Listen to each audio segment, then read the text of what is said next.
AITA for accidentally feeding my roommates $85 cold-brewed single-origin Ethiopian beans to the office, Keurig?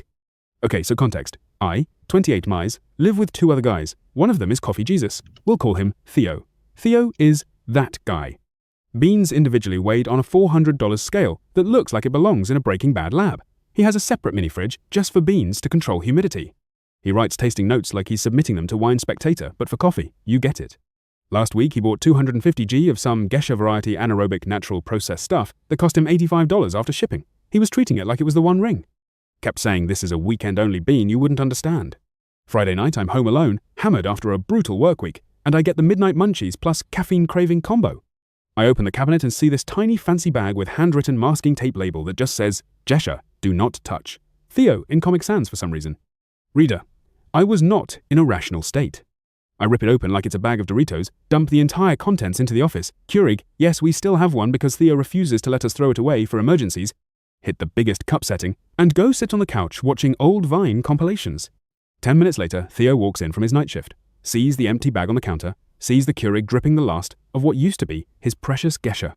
Sees me giggling at road work ahead. Yeah, I sure hope it does for the 47th time. He just stands there for a solid 12 seconds making this high-pitched noise I've only ever heard from malfunctioning tea kettles, then very calmly says, You just drank $11 per fluid ounce of coffee, from a machine that literally boils the soul out of beans. Do you even taste the jasmine and bergamot notes, or are you just experiencing hot brown sadness? I panicked, and said the first thing that came to mind. I thought it was the community coffee, you know, the one we all pay into. Theo just blinks slowly. We don't have a community coffee fund. We have a Theo coffee fund, and a please don't touch Theo's coffee policy that has existed since move-in day.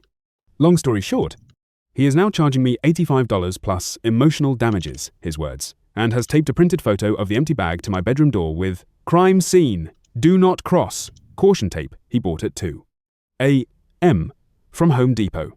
My other roommate is taking videos and posting them to his private story titled The Fall of the Coffee Empire. AITA for war criming $85 worth of artisanal coffee because drunk me saw single origin and thought it meant free for singles? Yes, I Venmo'd him the $85 this morning with the note for the Jasmine and Bergamot Funeral Fund. He replied with a single coffee bean emoji and then blocked me on Venmo. I think that's the end of our friendship arc. TL, DR, drunk, me yeeted my roommate's $85 fancy coffee into a Keurig, and now he's treating it like I burned down his childhood home. AITA.